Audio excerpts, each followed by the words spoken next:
I have Dollop tour dates to announce for the year 2024 of our Lord J-Town. We have our 10th anniversary show coming up in Los Angeles on April 27th. Guests are Karen Kilgariff and James Adomian. And then we are going to Australia, starting on May 13th in Perth, May 16th in Sydney, May 18th in Brisbane, May 20th in Canberra, May 22nd in Melbourne, and May 24th in Adelaide. You can get your tickets at dolloppodcast.com. Discover new opportunities together in a new Chevy. Meet up in an Equinox, winner of the J.D. Power Award for initial quality among compact SUVs. Lend a hand in the strong and capable Silverado, or mix it up in a high-tech Trax with an available 11-inch diagonal touchscreen. Find family, friends, and fun in the Chevy that's right for you. Click to learn more. See your Colorado Chevy dealer. For J.D. Power 2023 U.S. Initial Quality Study Award information, visit jdpower.com/awards.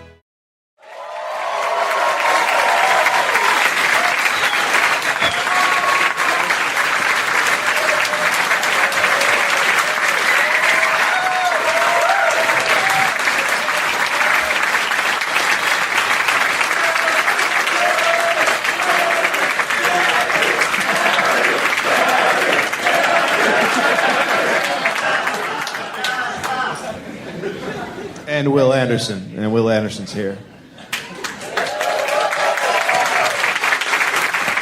Okay, so you guys have been to... Okay, so Los Angeles, Melbourne, Perth, and now Sydney. Yeah. Always in the front row. They fucking love podcasts, but they don't have an iPod. It's the only way they can listen. Well, ladies, you're doing it wrong. These guys were on Australian television before. We were having lunch, and a guy was doing interviews for the New South Wales Footy Show. So who better to come to? So for their street talk segment, he was just accosting people, and I made them do it. Yeah. Will ducked out of it right away. I know, network. That's what he said, and then it was over. And then the guy was like, oh, Will can't. And then Will's like, you guys can. And we were like, no. And there we were doing it. Boy, those footy players are really good interviewers. Hard-hitting questions. I was just like, how's he coming up with all this stuff? Yeah, just so like... Like, how is he saying the same thing over and over? Yeah. And he did a tell us a joke, which is just a fun thing to see on the street. Tell us a joke. He did the thing that every human alive says when they meet a comedian, and they don't really know comedians. Tell me a joke. Why don't you play some rugby for me? So my dad split his life Don't you? Yeah, you should have actually just started doing your act. I have a terrible relationship with my father. Oh, well. You know, the cameraman's looking at his watch as Dave's like, but I'm a dad now. And, you know. But that was the great thing, because he asked a couple questions about Father's Day, and I said, well, I'm in America, we don't do it now. And he goes, will your son buy you anything? I was like, he doesn't know. And then he said, what about your dad? Will you call him? And I was just like... Get a chair, bro. You have no idea what you've just done. Somewhere your dad's just like, look at Dave fucking up another TV opportunity.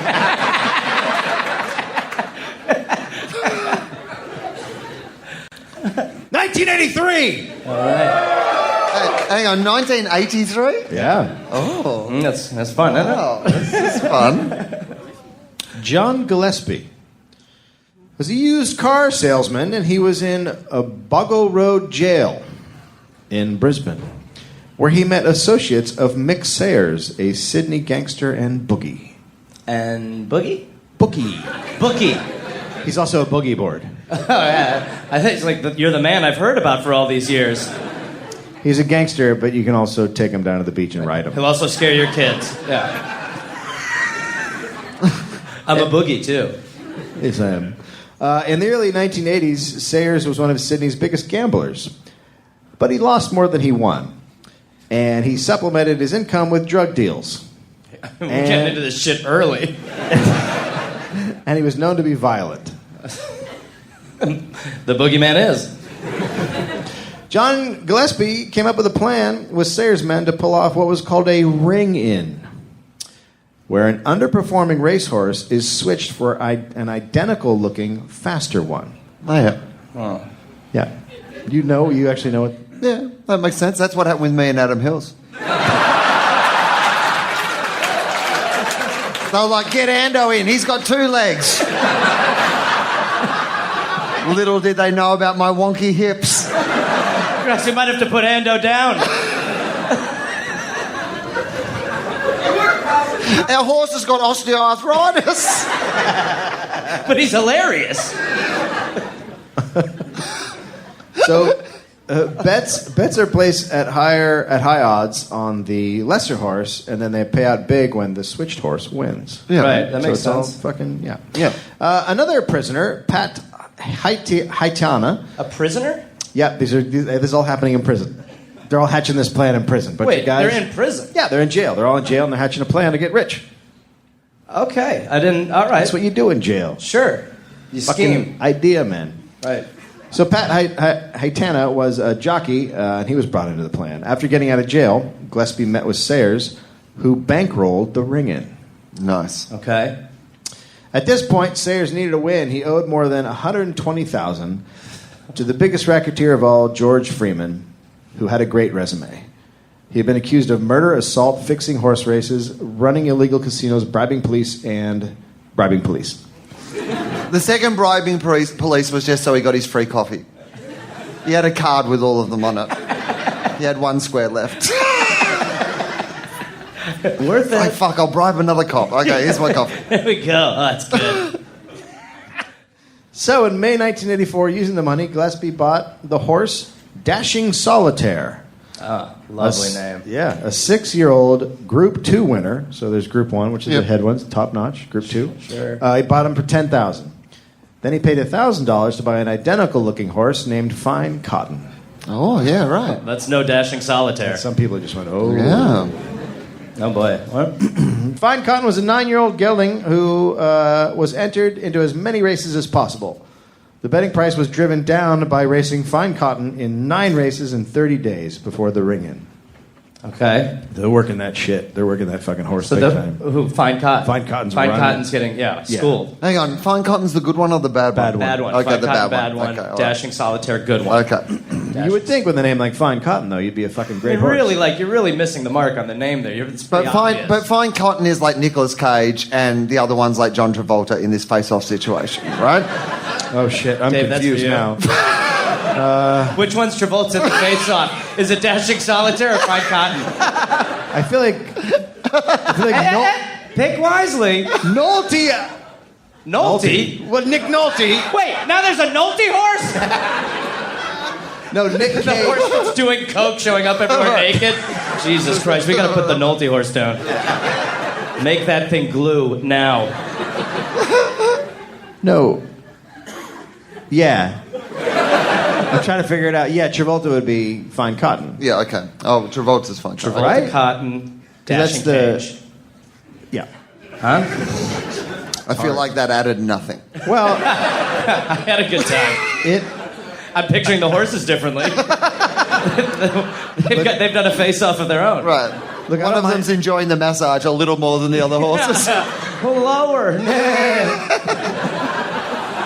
Do my front. I feel like every Dollop should have a who is who in Face Off. Get the mattress to sponsor it.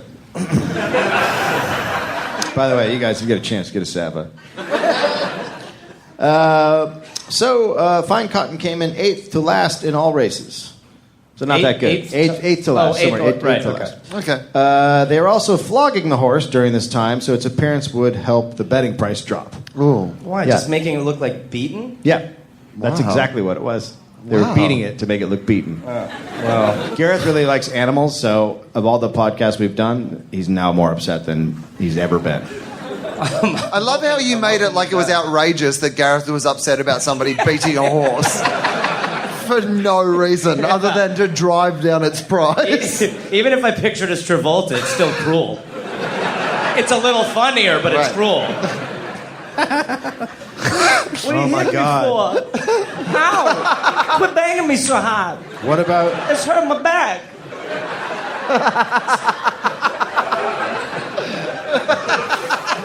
I'm doing my best. I didn't know you had Travolta. And the other one's just like, when is it my turn to race? I'm ready whenever. Welcome to another episode of Almost Impressions.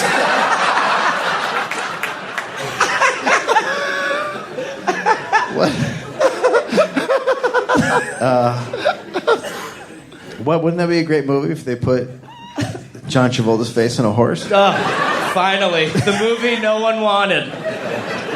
Travolta's a horse. Look who's talking forever. I mean, it's not that far away, because, I mean, essentially Look Who's Talking was Mr. Ed with babies, right? Yeah. So you just do that back the other way. Dave just looked at his watch. He was like, "Our boy." Okay, so a week before the race, Dashing Solitaire cut its leg on barbed wire and needed a dozen stitches in its leg. This horse would not be racing. Oh, Was this just is the playing good horse, in a though. barbed wire patch. I'm imagining these guys aren't taking the best care of the horses, so there's probably just a roll of barbed wire laying out. But this whole plot revolves around this horse being ready to race. Like, surely even these bad dudes would understand that this is their most valuable asset, right? Yeah, you would think so.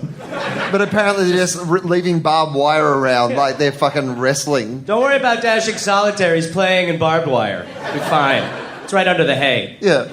Hidden. We keep it there with some folded up chairs. Yeah. It'll be perfect. But I think we're going to find out these guys aren't really rocket scientists. Okay. So that horse should not be racing. Dashing Solitaire is out. The conspirators had a meeting. Gillespie phoned Sayers. One guy wanted to just give the horse amphetamines. He thought the best way out of this fix was to find Cotton a bunch of speed. Wait, Dashing Solitaire. No, Dashing Solitaire's out. Find Cotton. Okay. Oh, so now they're just thinking, our other horse can't race, so let's just get fine Cotton on an ice pipe. Let's make it great Cotton. Juice it up.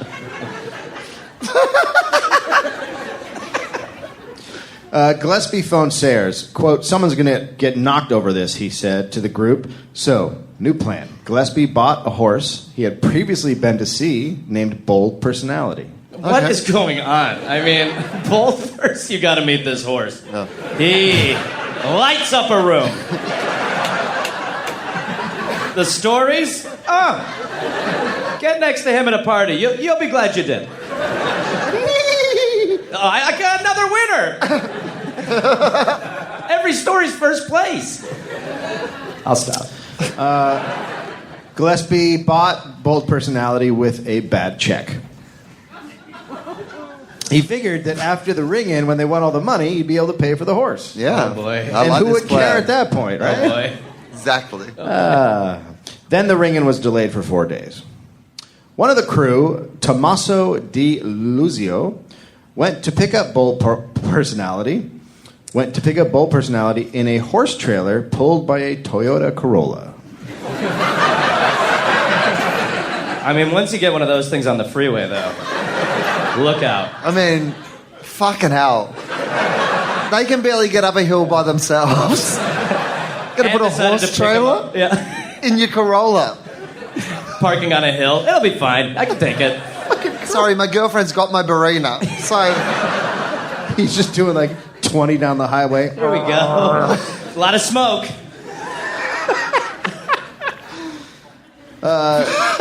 something that literally has less horsepower than the horse. I don't know what's going on. I've added horsepower. The horse should have been towing the fucking Corolla. I'm gonna go pick up a Corolla. We're gonna race it as Dashing Solitaire. Out of nowhere, Dashing Solitaire. Just got a horse head on it. With Travolta's face on the front. Yeah, on the horse's face. Why the Travolta face? I don't know. Dancing Solitaire, reverse parking into the mounting area.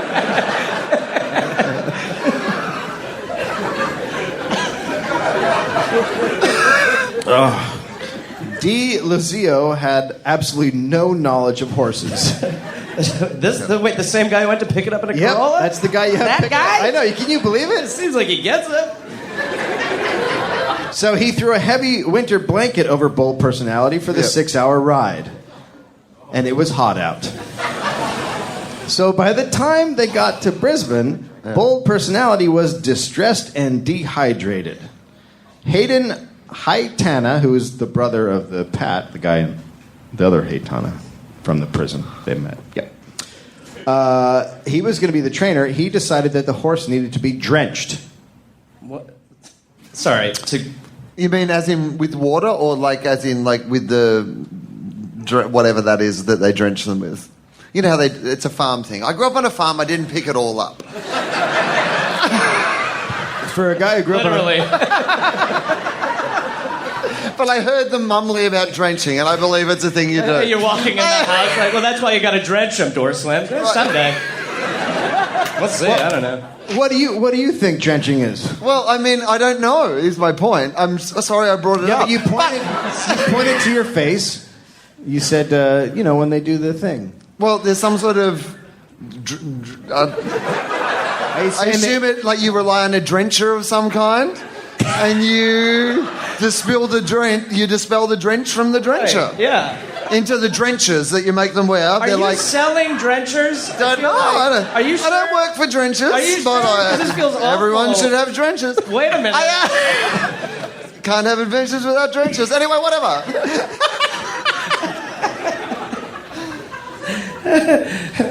So they were just pouring water on it, right? Okay, so drenching is when a hose is inserted into one of the nostrils and water is flushed into Oh, the you know stomach. what? I was fucking close. Yeah. I was close. You did point at your mouth. Yeah. No, I you're was there. in the fucking zone. For sure in the zone. Why is that better than just letting them drink water? Because Well, that'll I think hydrate. It's like an IV? Yeah, it's like an IV. It's like Gotta get a in horrible IV. I mean, yeah, horrible. It's like, It's like HIV. That's a horrible IV, I'm just saying. It's the worst IV I've heard of, honestly. Yep. Now, normally, drenching is done by a vet. This gentleman just gave us a kangaroo testicle bottle opener. Perfect. And Will is now opening his bottle with that bottle opener, and he's putting the testicles into his mouth. And Will's drinking Drencher beer, guys. Drencher beer, hot new beer on the market. Get yourself a drencher, mate! That's all I got. It's as close as you're going to get. I took a fucking chance. Didn't go well. I liked it. It was bold. They're all You mad have a at me bold now. personality. Then put a hose in my nose. Wait a minute, that's the Travolta catchphrase. He was there, he's like, hey, this horse, put a rubber nose up its hose. Fuck. So close. Up its hose with a rubber nose.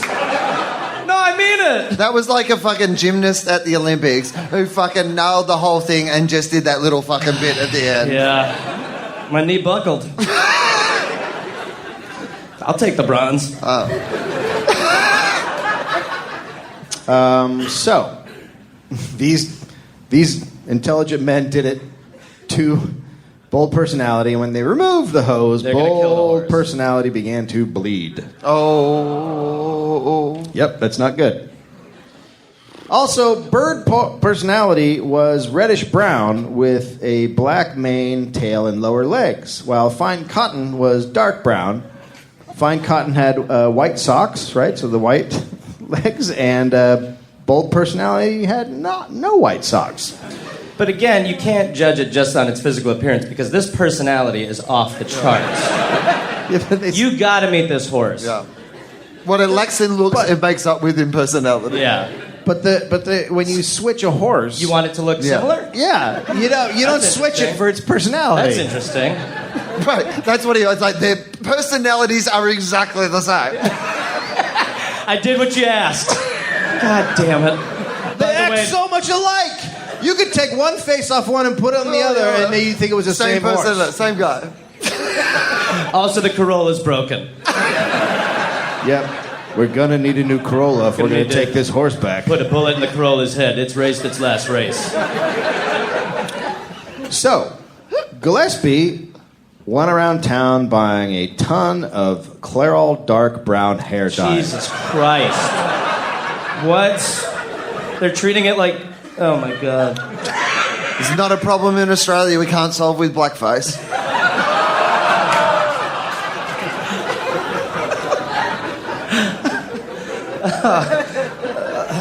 I mean, And there's just not a smart person in the group, really, huh? Because there's nobody who's like, that's stupid. Hey, just pop down and get some Just for Horses. Yeah. Just for mares, I like that. Just for mares. I had a second go at it, I nailed it. That's how you stick a landing. so that night they dyed the horse completely. They went to bed, and they woke up the following morning. What? And they went down to see Bold Personality, Dead. who had turned bright red.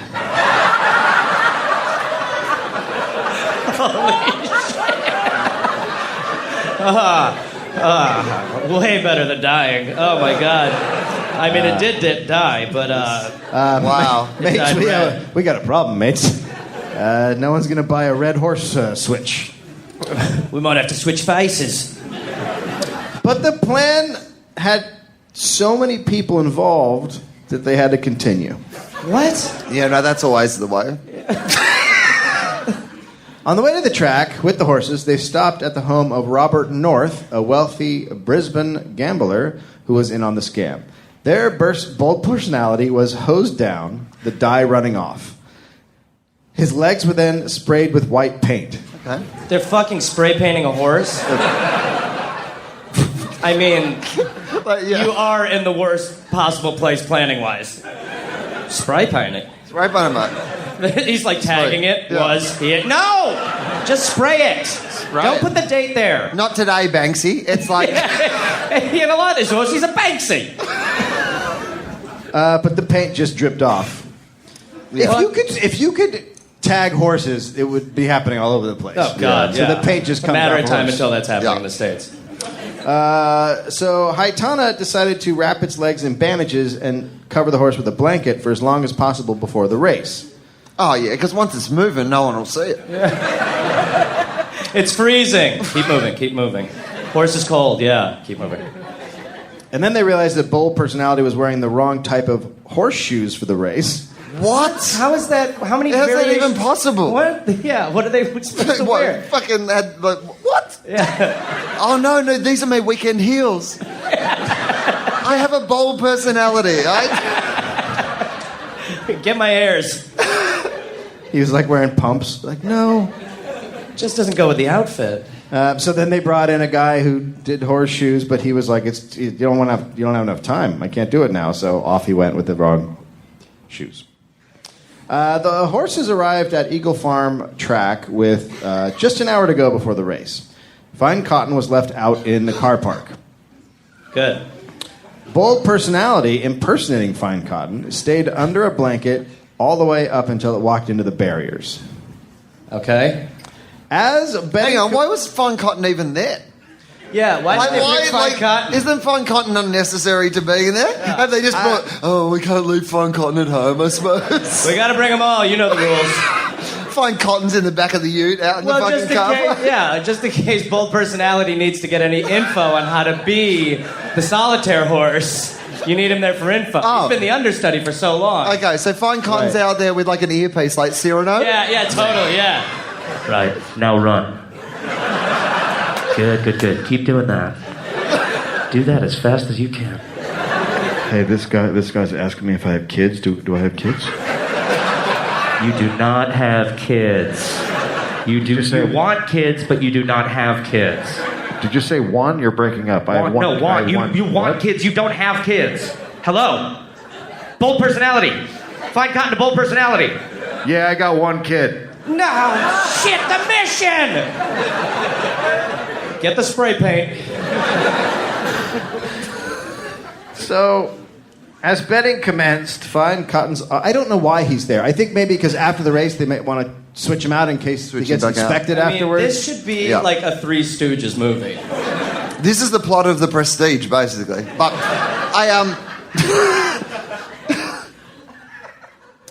As the betting commenced, Fine Cotton's odds went from 33-1 to 7-2 because everyone in Brisbane and the world knew what was happening.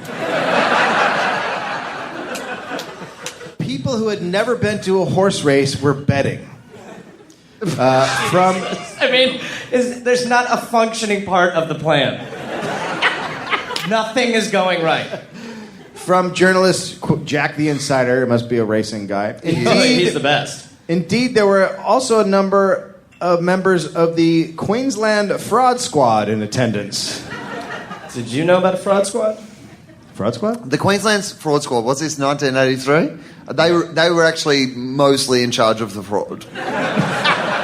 That makes sense. Yeah. About that era? A red herring. Yeah, those Venn diagrams would have been pretty fucking similar, to be honest. Just the people, like, to be honest, if the Fraud Squad in Queensland in the mid-'80s wanted to do their job, they should have just got mirrors and arrested the guy in them. It's hard with handcuffs. Bold personality, battled it out with the favorite Harbour Gold and won by a nose. More than 1 million had been bet on Fine Cotton. Jesus. Yeah. The Canberra Times, August 19th, 1984. Fine Cotton was disqualified by Queensland Turf Club stewards after a suspected ring-in operation at Eagle Farm Racetrack. Bets on Fine Cotton were also written in New Zealand, New Guinea, and Fiji. It's just like everybody in the fucking world knew about it. Fiji. There were countries where they learnt English in the time it took because the plan was out for so long. Someone's first words in English were Fine Cotton. In the 40 minutes after Fine Cotton's win, police impounded the horse, betting sheets were seized, and its trainer, Hayden Haitana, could not produce registration papers. Hayden said later, I thought, well, I'm in big trouble here because by that time, pandemonium broke out. People are jumping the fence and yelling, ring in, and all that. So I thought, I'm gone, I didn't even get to pat the horse when it came in. Oh, sorry to take away that sentimental moment, fuckface. What? Why don't you just go out to the car park and pat Fine Cotton, who's sitting in the back of your fucking Corolla, you dickhead? You've left Fine Cotton in the Corolla with the window down this fucking much for 3 hours. That'll do. And a blanket. Yeah. A Corolla. So he just bailed. And police quickly began searching for him. 3 days later, the Queensland Minister for Racing, Mr. Hines, expressed concern that the trainer, Hayden Haitana, and his wife and children had not been seen in public since the race. He openly stated that Hayden was in danger of losing his life. Earlier that year, during a ring-in attempt gone wrong, a Sydney horse trainer named George Brown was found dead. His burned body left in his burning car on F6 freeway. Yep, Yeah. that is a... It's Whistler. Probably lit a cigarette around all that spray paint. Yeah. I'm on break. 4 days later, Hayden Haitana went on 60 Minutes. I mean, that's what you do, right? Yeah, for sure. All right. Yeah. I'll clear this up. He was still in hiding. He said the person who killed George Brown was a person connected to the $1 million ring-in of Fine Cotton. Good. Smart thing to do. Yeah. Go public with that. He said, quote, he opened his suit and showed me his gun and said, do you want to end up like Trainer Brown? What did he call Brown? Trainer Brown. Well, Brown's a trainer. So Oh, George. Trainer Brown. Yeah, what'd you think? I thought he said like Tringa Brown. Tringo Brown? Yeah, I didn't know what it... to me, I was like... if you remember, I went, what? Yeah. I was like, what just happened? I get But it. also, that seems like an ornate way of language. Like, are trainers things that you have to, like, say their name in front of? Like a... Yeah, like Captain. Yeah. Is that how it works? No, I don't think Trainer so. Brown. It should be. Because I Should be remember for every job. I remember the 1980s when we weren't going around. This is comedian Gareth. Hello. This is my friend accountant Roger. Janitor Jerry will be here in a minute. He'll clean this all up. An inquiry was quickly held.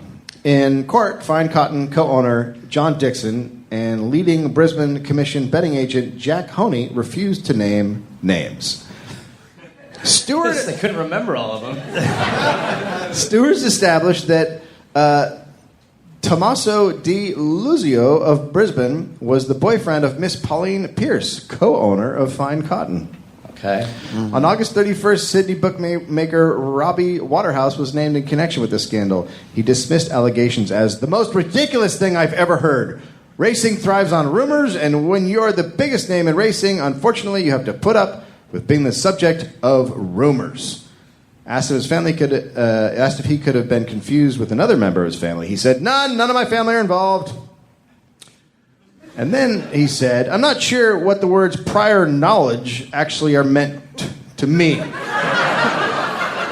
had no But prior knowledge. I imagine I could have a guess based on the words. I have no prior knowledge of prior knowledge. What is... It's the first I've heard of this. First I've heard of this. I mean, I know what knowledge means. Yes. I know what prior means. But when you Prior. put them together...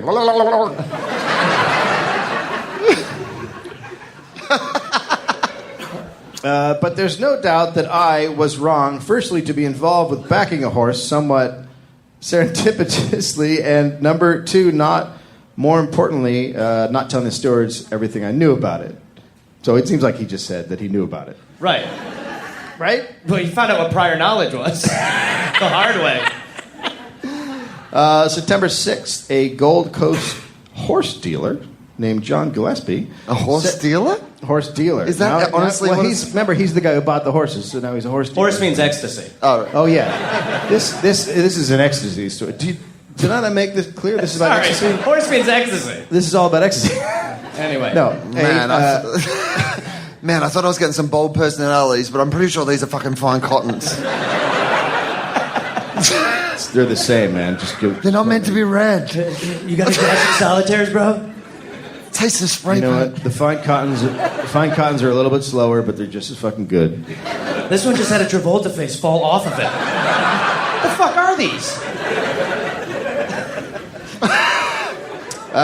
John Gillespie said that he would attend the Fine Cotton Ring-In inquiry in Brisbane with a clear conscience, as he had nothing to hide. He said in an exclusive telephone interview that he had kept out of sight for the past week because of threats against him. While I haven't received the threats personally, they have been made to my wife, Gillespie said. Oh, that's fun. Interstate business commitments had prevented him from appearing at earlier hearings. He had business. So he couldn't get Interstate. to- Interstate business. Between states. Yeah. Right? Interstate? Or Yeah, is interstate just in on one the border. Or Albury Wodonga. Wait, that's his Over excuse? Yeah, couldn't get there. He was doing Yeah, interstate. it just- business. It sounds a lot business. like your excuse to not get interviewed for that thing. I'm just... Business. Okay, not him. Leave him be. Okay. On September 7th, Hayden was arrested near Adelaide at about 6 p.m. in a hotel. Tom DeLuzio was warned that he faced punishment under Australian racing regulations when he refused to answer questions as a witness. Pat Haytana was alleged to have told another person at Eagle Farm Racehorse after Fine Cotton won its race that he probably would never have to work again. Oh, man. That's a little... Wrong. Yeah. And in the inquiry, he said, that was the excitement of the race. What I did say, I don't really know. I can't recall. Oh, that's good. I don't remember. Hayden Haytana posted bail, and he left the jail in the boot of a car to avoid reporters. At the suggestion of his lawyer. And then his lawyer snuck him into a drive-in movie just because he was in there anyway. It was in a Corolla and it still couldn't pull. Fuck, it's weighted down too much. Get in the boot of the Corolla. Get in the boot. I've said this before, I'll say it again. We should get a Camry. On September 23rd, Hayden Haytana won $1,000 at the Southport races on Queensland's Gold Coast. Haytana said he had backed the first two winners, and for a joke, he had also backed a horse called Blazing Cotton. It's a hilarious joke. It's a thinker. He was somewhat as a celebrity as Southport punters spotted him spending a relaxed afternoon at the track. So at the track, he's like a A celebrity. Celebrity. Well, Not but you anyone are else. though, right? Like if you're like a guy who's pulled off a big racing con and you're at you're the guy. You spray painted a horse and got away with it. Right. Well, didn't get away with it. Well. But you know, still, you had a crack. People love that. Yeah. Or just if you painted a horse red and tried to get him to win. Like, that's... Mate, They almost did it. I mean, they came down and they found a horse that was red. I mean, the It fact got to that the they end. even got a red horse in the fucking race is an achievement. I feel like we're judging them because they fell at the final hurdle, but they got a lot of things right. I mean, it really must have been emotional for that moment when it did win. They were like, Right. "Fuck, dude, we were an hour We ago we were fucking spray never painting missed. this. Has the wrong shoes. Do you know what's happening right now? Fuck!" After winning that day at the track, he flew home to Adelaide. Later that day, he was remanded in custody when he appeared under tight police security before an Adelaide magistrate for extradition to Queensland. Apparently, they didn't like the whole showboating and going to the track thing. They had an issue with that. On October 12th, Fine Cotton's trainer, Hayden Haitana, part owner John Dixon, Thomas De Luzio, Robert Ray North, and John Gillespie were charged with conspiring with intent to defraud the chairman of the QTC and others. Short title. Queensland Track Cunts? Sorry, did you go to cunts right away? That's your first. I think that's, yeah. I mean, if it's just the letters, I think it's cunts. Wait a minute. So any C word is cunt to you? Well, we're in Australia. Fair point. What did you say it was? Turf Club. What's happening? Queensland Turf Club. Oh, right. TC, Turf Club. Don't fuck with the club. Right. On October 14th, one of Australia's biggest... Sorry, I kept out of that because I do a show on the ABC. So, All broadcasting cunts. No, Dave. Again, I'm pretty sure that's what it is. there's no. He works no- there. No. Have you ever been to Kentucky Fried Cunts? It's sort of what it tastes like, actually. It ain't chicken, that's all I'm saying. Yeah, but why would it be that? It seems so much harder to mass produce and... I'm not saying human.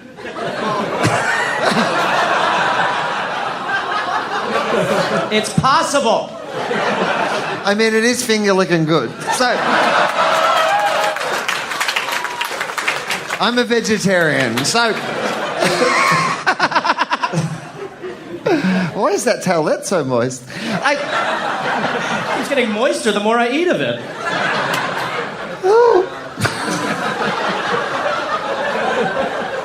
I was just eating my chicken and shouted fell off the table. I like it like that.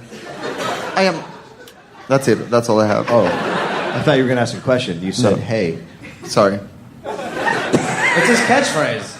It just... Were you just saying, hey, like, hi, how are you? Is Robbie Waterhouse in this story more? Yeah, do you know who he is? Okay, cool. No, that's what I wanted to keep my knowledge of him but I didn't want to go. Well, we're about to talk about the Waterhouse. Okay, awesome. On October 14th, one of Australia's biggest betting bookmakers, Bill Waterhouse, Yep. and his son were ordered to appear before the Australian Jockey Club Committee. You guys got a lot of it'd be racetrack great. club committees and a lot The of... Australian Jockey Club, though, it's a really fun club. Like, all the, stuff is on really low shelves. I was just gonna say, if it's like a board of like little jockeys. They just have a little mini bar. Yeah. You know what? I love to go on there because I'm like, I'm a giant! And they just fucking scatter. He's fine, run, he's fine.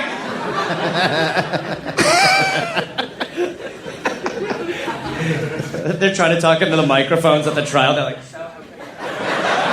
Could you bring this down? can I get a booster or something? Booster. You want some phone books? Yeah, just 2 phone books. Okay, so the Waterhouses would need to show cause why they should not be banned from all race courses. Courses. So, Yep. yeah, what do you know about them? You know a Waterhouse fact? Oh, yeah, okay. Firstly, the plural of Waterhouses is actually Waterhomes. But the... Inside Australia joke. That makes sense. It does make sense. No, well, here's the thing. Like, I don't want to spoil anywhere this is going, but, like, this is obviously a horrible story about these people who have corrupted the racing industry. So, obviously, their family was banned forever for being involved in the Australian racing industry, right? Yeah, for sure. Apart from the number one trainer out of Sydney is Gay Waterhouse. And the number one betting agency in Australia is by their son, Tom Waterhouse. Oh, yeah, we didn't flush this shit out at all. No, it sounds like you guys really cracked down on this. It was a massive turd. We tried to flush it. It wouldn't go down, so we just fished it out, rubbed it in glitter, and put it on tally. That's...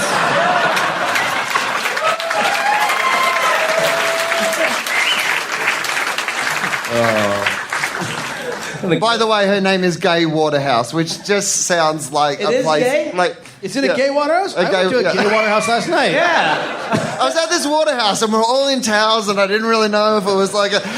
Anyway, nothing wrong with that, but... Oh, I didn't know this was a gay Waterhouse. I thought it was just a Waterhouse. What happens at a gay Waterhouse? Says the John Travolta horse. What happens in a gay Waterhouse? I just thought it was... Welcome to Not At All Impressions. Diplomatic immunity. John Travolta went to Sweden for a year, and... Hello, Travolta. Up your nose with a... Up your hose with a rubber nose. You put the face in the booty. Hurricane. That's Travolta in his native language. Scientology.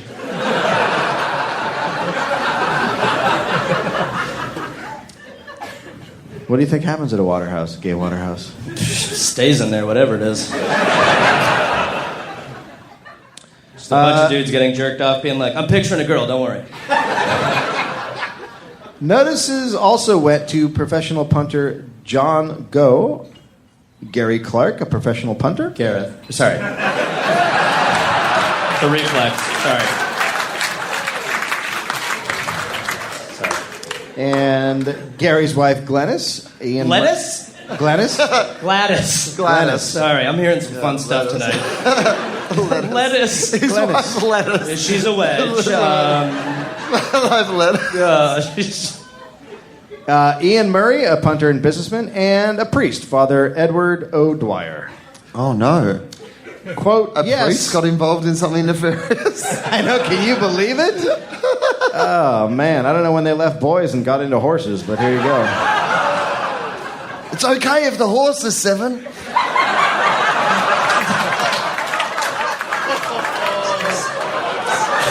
Just a good joke. Barely an altar horse anymore. He didn't say no once.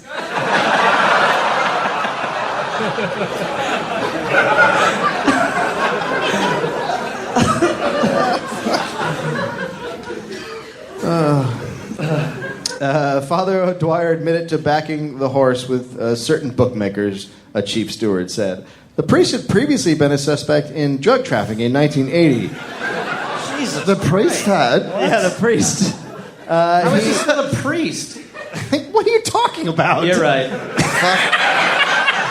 I love the drug trafficking thing, though. Like, that is like adding an extra beat to communion, right? Yeah. And Jesus said, take this. This is my small intestine. Well, I don't know why that's a slang. But... Wow. The priest had bet $1,000 on fine cotton, which was his entire savings he had planned for a trip to England. Father O'Dwyer also told journalists that he was in Britain at the time of the race. But he wasn't. I bet he wasn't, yeah. He was not.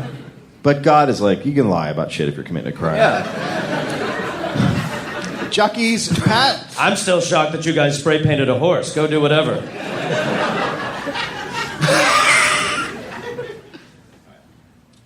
Jockeys Pat Haytana and Paul Dykes were disqualified for 12 months and 6 months, respectively. That's what you get. That's it? For fixing a horse race. Yep, that sounds about right. That's what Damien Oliver got a couple of years ago, right? He got about like 6 months, and he's our greatest jockey. So I don't think he fixed it. Just bet on another horse. You that have a wasn't on greatest his one. jockey? Yeah. We don't, what? do we? Yeah, Shoemaker. Oh, cool. Michael Schumacher? That's not a... That's anyway, we've got him. He made shoes, and he was a horse. He made horseshoes? He made shoes on the side. He was a cobbler. Are you thinking of Daniel Day-Lewis? Nope, never mind.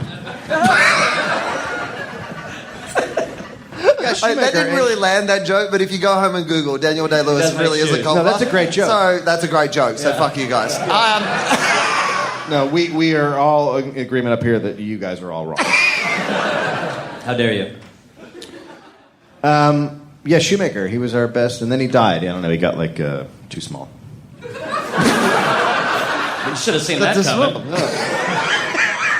He shrank. He's just gone. One day he was just gone. Yeah. He was this big yesterday, and now he's gone. I hear his voice at night. Help. Oh, he's not gone. He's just little. I'm still here. I'm big. Help. That would explain a lot about jockeys, because their voices do get higher. Yeah.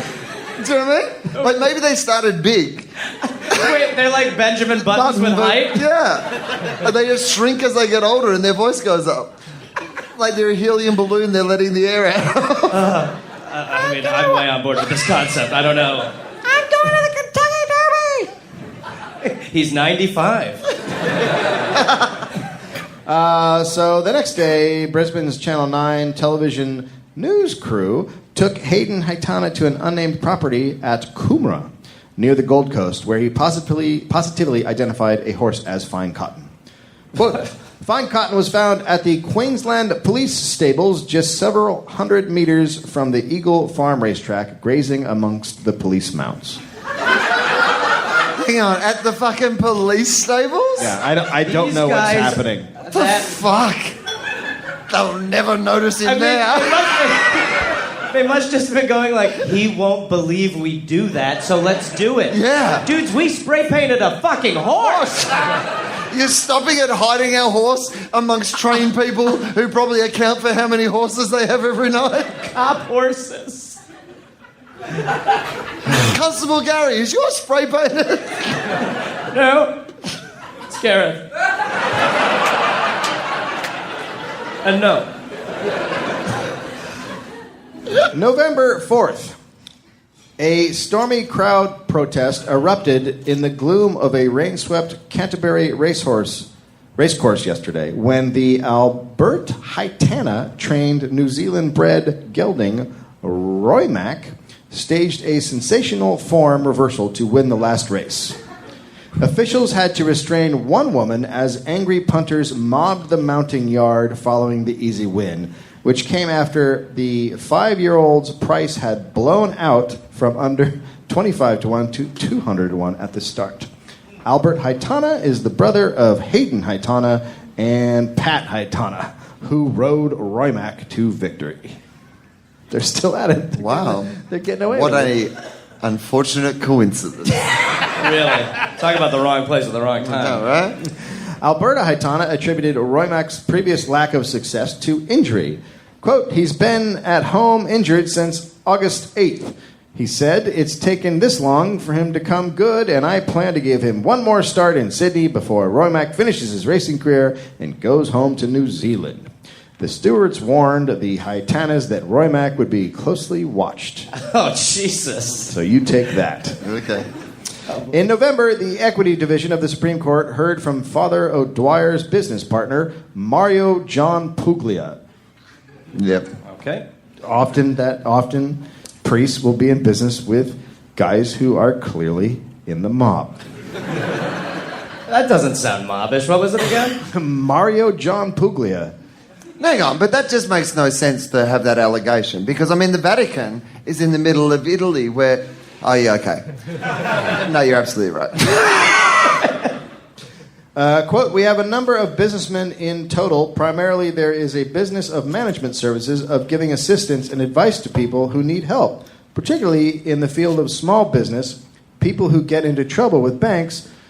We are registered brokers in this regard. Father O'Dwyer is a director of the business, Puglia said. the role he plays is that he seeks clients where he can, as I do. So the fucking priest is finding people in his parish who are down on their luck and sending them over to the fucking mob cunt. Yeah. Like in the story from the Bible where Jesus found the money lenders in the church and gave them all high fives and said, go about your business. Be gentle on those fives, gang. He had the... Okay. No? They put nails through it. What? High five. He's like, yeah, I get a light one. Wait, Maybe let's fist bump. Hold fist on. Bump This was pre-crucifixion. They didn't do it before. Like, he wasn't walking around with them in his hand for a while. Yeah, no, he was. It's like those earrings, like the big ones you get. You have to it still hurts. work up the holes. Yeah, it hurts, but Sore he wasn't hands. high-fiving anybody. That's what I'm saying. That's my point to you.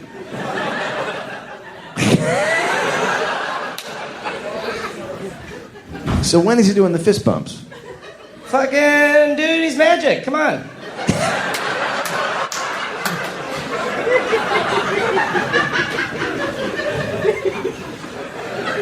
Hand out fish, bread, fucking down. You like that water? Wait, what? Bingo. Lightning fingers. Wine time. Wonton? Wine time. It's 5 o'clock somewhere, am I right? I'm writing a new Bible, and Yeah? get ready. No, it sounds good. It's 9 pages. It sounds like it might be for the kids. Yeah, You know what I mean? it's the party teenagers Jesus. would be into it? This Yeah. is animated party Jesus. And he's just cool. Yeah. But he still holds all that other bullshit. But he's cool. Does he spin? Yeah, for sure. I mean, you got to be careful again, those paws. Pre-records his beats like Skrillex. Is the new Bible called the Paws of Jesus? Yeah. J-paws. Have you not heard his new album, Straight Outta Bethlehem? Come on, dude. He's a blood. What? He's a blood? He's a blood, yeah. Fuck, what? He's the take this is my blood. Yeah. Wow. We just went on a magical ride with Jesus. I am into this new Jesus. You're gonna love him. Bold personality. Great crew.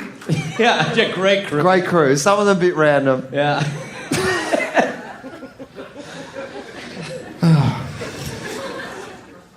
So Father O'Dwyer's officially warned off Rake's tracks indefinitely. Okay, Yeah, good. No more betting priest. Right. You shouldn't have to do that with priests. I might be wrong, but I feel like somewhere in their vows, part of it is like, don't go to the track. It's inferred, right? Yeah, you would think. Yes. Right? Yes. Yeah.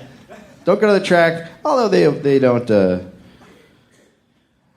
stop fingering boys. So I guess the racetrack isn't like a... Oh. Wow. Why talk less? We'll have to talk to the staff here because... Oh, do you need more? Well, no, just that, the buckets are empty. They shouldn't... You know what I mean? I mean, they should be forever flowing. Are you talking floggings? Yeah, I'm going to flog the staff. That's unbelievable. In 1985, gangster Michael Mick Sayers, 37, was shot outside his home at Bronte about 10 p.m. on Saturday and killed. He had double-crossed a heroin dealer over $400,000 worth of heroin. He did a double switch. Man, that's like that whistle in the audience. Probably couldn't hear it on the podcast, but like when you said like that much like of heroin, there was one dude who was like, I know heroin. Yeah. And that is a sweet amount of heroin. Oh my God! As he whistled through his 2 remaining teeth. He wasn't even whistling. He just sighed out.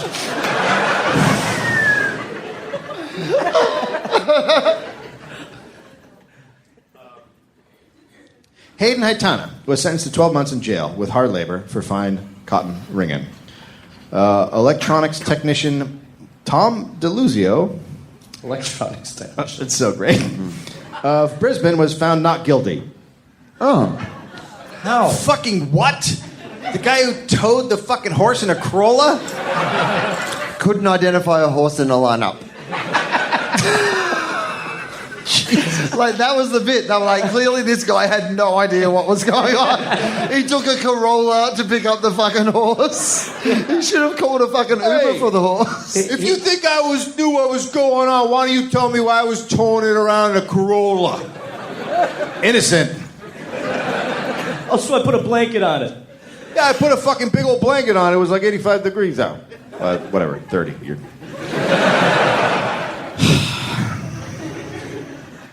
John Gillespie did not answer bail at the district court and was now being sought by police. He was found a couple of weeks later. He was discovered crouching in a cupboard in his sister's house. Heaven. The luxury. Oh, this is my sleeping area. Yeah. I didn't know you guys Like were crouching in a cupboard. Yeah. Crouching in a cupboard. Well, you really have no other option if you're in a cupboard. Standing tall in a cupboard. Oh, He was a jockey at the end of his life. All three of them standing tall and proudly. Look, me head don't touch the mugs. When they found him, they just like hit it to see if there's anyone in there, and he's like, Mags. That's it. I like the idea that they turned on the lights and he ran out from under the fridge. I think that was him.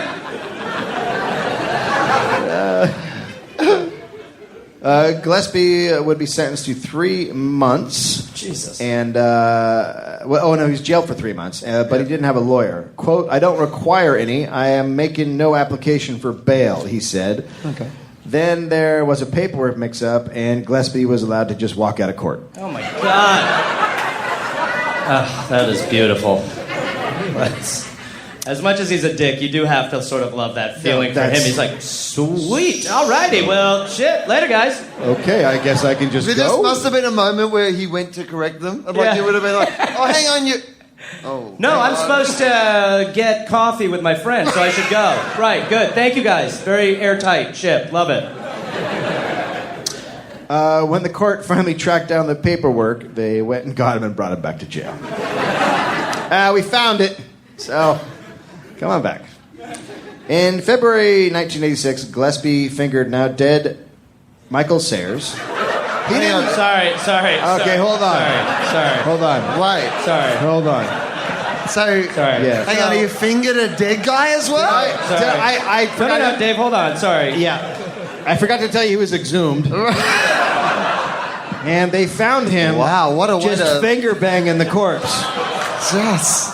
Yeah. Man. Fuck you, mean- Bernie. This is a weekend.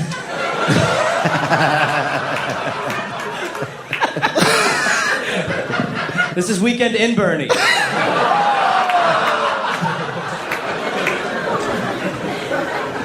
Jesus. All right, so they didn't finger a dead. Well, I knew when I wrote fingered instead of Well, dude. accused that you gentlemen would get all dirty.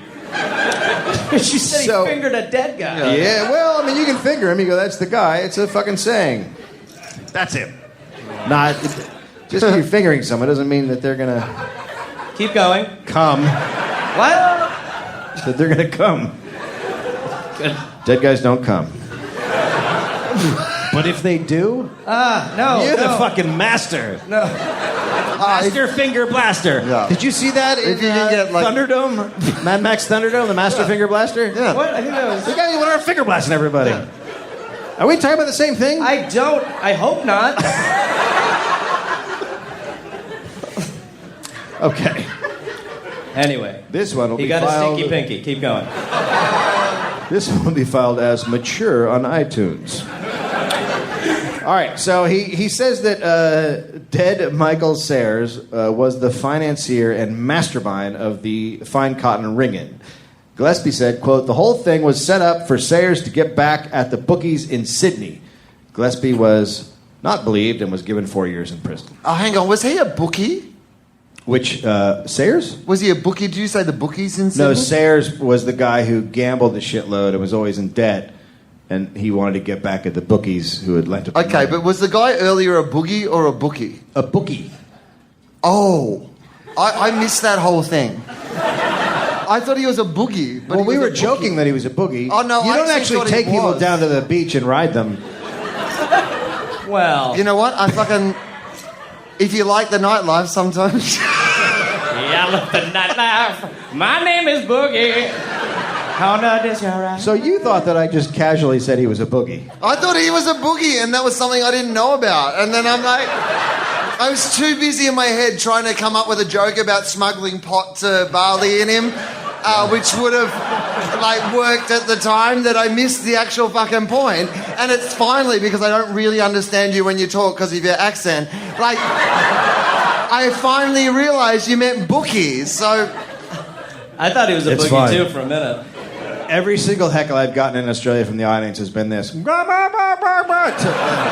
I just go, I don't know what you're doing.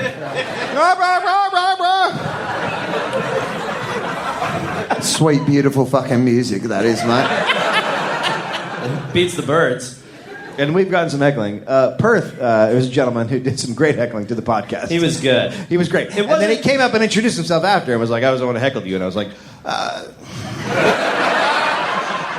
Thank you, sir. thanks a lot. Remember how everyone in the room booed you? Yeah. That was a sign. But on the upside, you got to meet Ben Cousins. So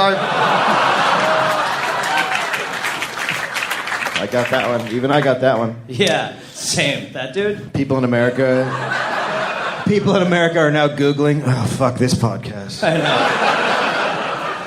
I'm not going to Google that. I know exactly what we're talking about. Benny Cousins. It's classic. So, Gillespie gets 4 years in prison. Then Hayden Haitana said a man had come to see him in jail and said, quote, I've come here on behalf of Robbie Waterhouse as a friend. Oh, sure. The man asked Haitana to record a television interview and blame Mick Sayers, the dead man, for the crime. yeah. Then David Finger him. Finger the dead man. Then David Waterhouse, brother of Robbie Waterhouse, signed an affidavit claiming his brother organized the Fine Cotton ring-in. Bill and Robbie Waterhouse were banned from racing. Wow.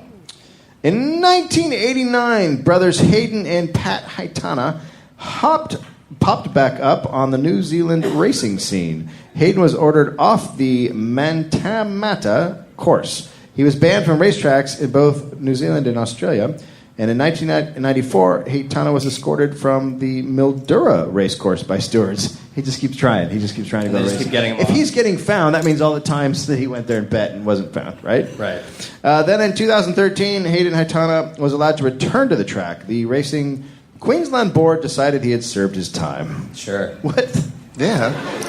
No, you. I mean, look, you did your time. Twice you got caught, and clearly you will be of benefit to racing. And I love that he's clearly not even trying that hard to be in disguise. At least fucking Spray paint yourself red. yeah. It'd be great if it... Who? Never heard of him. I saw a guy who looked like an Oompa Loompa in white boots, but Yeah. Why are your shoes spray painted white? I'd like to place a bet. It's hot in here, huh? Christ. My silver's coming off. Because it's silver. The Waterhouses were allowed Waterhomes were allowed back to race courses in 1998. yep, finally. In 2001, Philippine immigration agents arrested John Gillespie for allegedly promising foreigners high-paying jobs in a non-existent country called the Dominion of Melchizedek.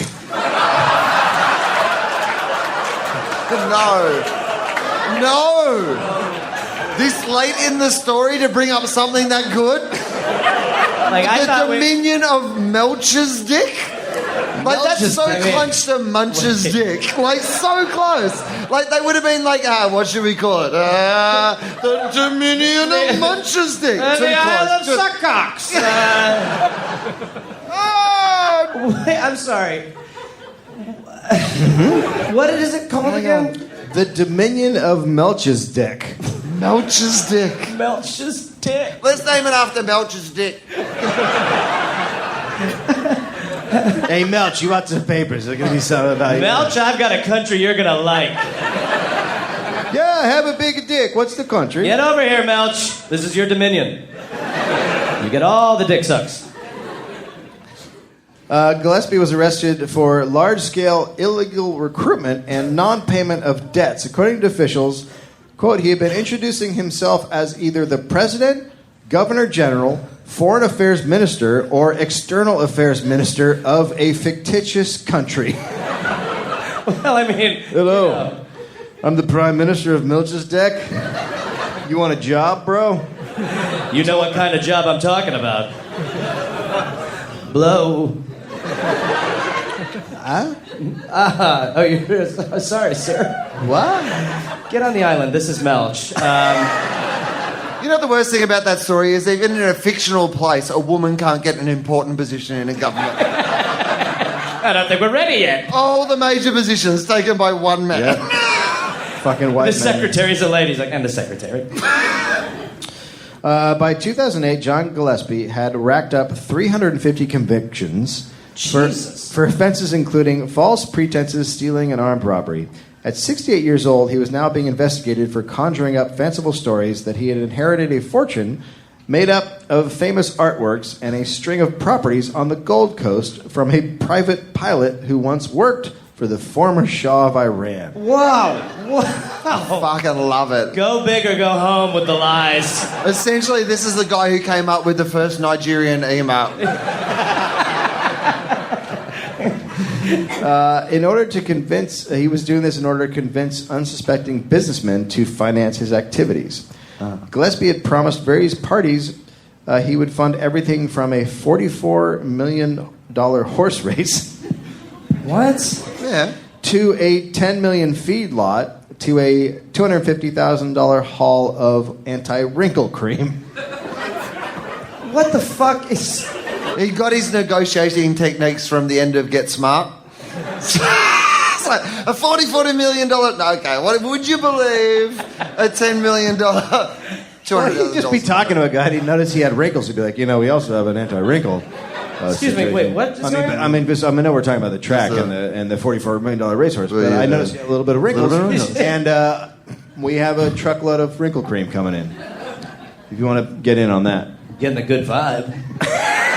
I'm in. 5 businessmen claimed that Gillespie owed them a total of almost $2 million. Gillespie told the Daily Telegraph the sale of some art to Arab interests fell through because they found out he was managing a Gold Coast. That's okay. Because they found out he was managing a Gold Coast nightclub singer who sang an anti-terrorist song called "You Won't Go to Heaven." Well, why have we not heard more from her? That's why a lot of business deals fall through. Because he managed a person who had an anti-terror song. Yeah. Also, to be that clearly pro-terror. It's offensively anti. I don't know where I fall on it, but I'm not like that. No. Do you really have a woman singing in your nightclub against terrorism, sir? You'll never. But also, knowing what I know about the Gold Coast, was there really a Gold Coast singer singing anti-terrorism songs? What the fuck? On the Gold Coast? I guess maybe the idea of finding 72 virgins was foreign to them, but... Well, we've got 9. So in 2008, Gillespie would not reveal his whereabouts because he said Muslim extremists were trying to kill him. Totally fair. On February 20th, 2009, Fine Cotton died. Oh. Yeah. Oscorp Entertainment paid John Gillespie and John Dixon to develop a screenplay about the Fine Cotton scandal. Gillespie said, quote, "It's time the real story was told. I want to get it off my chest." Oh, yeah. Last year, Father O'Dwyer was interviewed by the Daily Telegraph. His ban was eventually lifted, but the priest has never gone back to the races.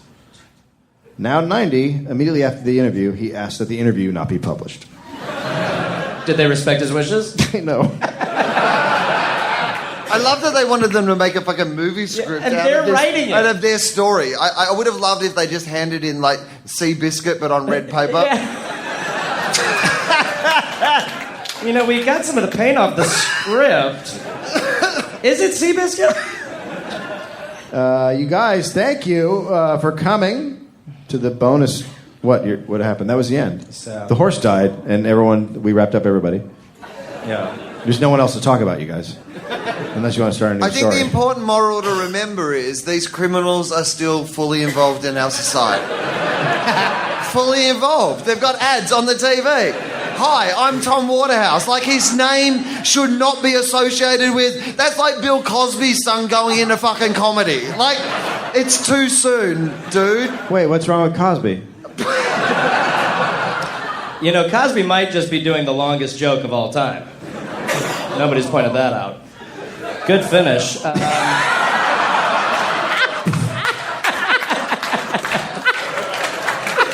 We're going to end this on a terrible rape riff. You guys, thank you so much. Yes, thank you. Because we're between shows, we can't do posters after this show, but we'll do them after the next show if you guys stick around and go have dinner. Why not have dinner around here? There's some great fucking places. Heard of Subway? You can go have dinner, and then we'll be doing it after the next show, after the 7 show. But we still love you. I mean, yeah, we'll sign anything, so come back after. We will sign anything! Bring a dog or a horse! Oh, God. Oh, God. Thank you so much, guys. We appreciate it. Thank you.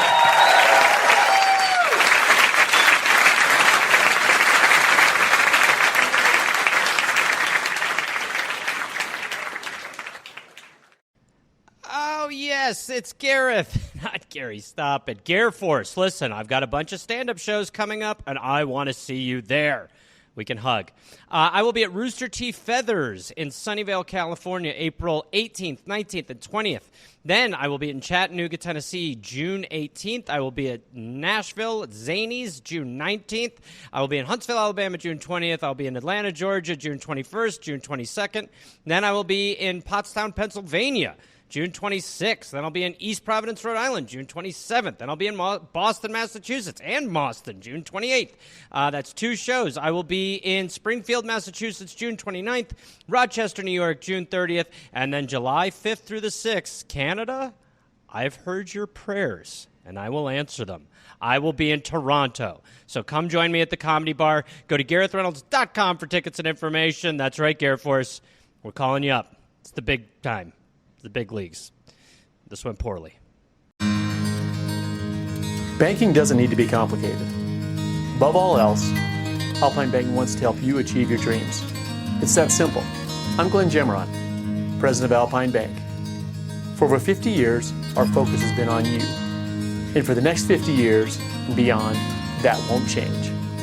Because a better tomorrow for our customers starts with helping their dreams come true today. Caring together.